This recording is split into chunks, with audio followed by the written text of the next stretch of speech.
Hey up. So, is this the unicorn of adventure bikes? This is one of those motorcycles that illustrates for me how much the modern bike industry seems to have lost its way. People have been searching for that unicorn adventure bike for years now. Something stable, reliable, lightweight, with a strong engine, and on the list of requirements goes. My only question would be, why can't they build a bike like this one today? Now let me be clear right from the start. I am biased. I loved this bike. I rescued the one I had from Scotland, where it had sat sadly in a shed, not running, and with little chance it would get any work done on it. After a complete rebuild from the ground up, which you can read about on the website linked below, it was a really solid and reliable bike, even though it was 35 years old when I finally sold it. It did have the advantage of being the electric start version, which was a breath of fresh air after the old DR600 I had been riding. I do still miss it, but I can't keep all of them, sadly. It was replaced by a Cagiva W12. You can see more of that in my other videos. So, why would I call this motorcycle the ultimate adventure bike? That's a good question. The KLR 650 has arguably done more miles of adventure than any other bike, and it did replace this bike after all. So what makes this bike better? Well, for starters, and probably the most important reason, was its weight. This bike weighed in at just 134 kilos dry. That's less than 300 pounds. Now let us consider that for a moment. That's over 70 kilos, or about 150 pounds, less than the latest KLR 650, or the Tenere 700. It's even 15 kilos less than the KTM 690 Adventure. You might ask how. Well, this was a fairly simple bike, designed beautifully with quality components, but with nothing added that didn't need to be there. The frame was a standard single down tube steel cradle, but the swing arm and rear subframe were both box section alloy, and it had alloy wheel rims too. More weight was saved using what was then the all-new lightweight Unitrack suspension system that had helped Kawasaki win the Motocross World Championship. Arguably, I would say the engine was better than the latest 650 engines too.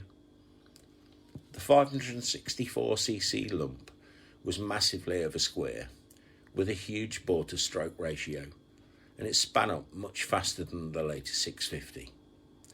It produced more power too, so overall, the power to weight ratio was amazing compared to later bikes. It was much more like a modern 4-stroke motocross bike, but with enough oil to keep service intervals reasonable. So, I ask, is this starting to sound more like your unicorn now? Despite its light weight, the rear subframe was strong, more than strong enough to take a passenger and some luggage. The seat was comfortable too, especially compared to some of the modern seats. My pillion was never as happy as I was with the seat, but she was happier on the KLR than on a Tenere 700 or the KTM 790 Adventure for sure. The lightweight made it a joy off-road compared to any of the new adventure bikes, and with 220mm or 9 inches of suspension travel front and back, it soaked up all the bumps really well. Great ground clearance with nothing sticking out to get damaged was a real bonus too.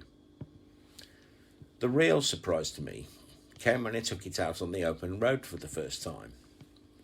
Now don't get me wrong, this bike won't break any speed records, but it pulled like a train through twisties and down the highways. It would cruise happily at 70 miles an hour all day, fully loaded, and still have power to overtake. It was surprisingly stable too. Perhaps the lack of electronic wizardry made Kawasaki concentrate more on getting the basic geometry right. I don't know. I'm no expert. Whatever they did, it just worked. So what you got from a KLR 600 was a 42 horsepower engine in a bike that weighed about 150 kilos wet, which was happy wherever you wanted to go, even if you wanted to carry luggage and a passenger. Sound interesting? If they built it again today, would you buy one? It sounds a tempting package to me. I think the closest we have had in modern times would perhaps be the CCM GP450, but they are rarer than hen's teeth already. Why is it no one seems to want to build a bike like this today? We could have an AJP PR7 with a rear seat, except I'd still need sit stills. Perhaps a Fantic Caballero Rally, if it had a bigger tank, a bigger seat, and didn't have that silly sticking out exhaust header. Perhaps a CB500X, if it had better suspension, more ground clearance, and was 30 kilos or more lighter.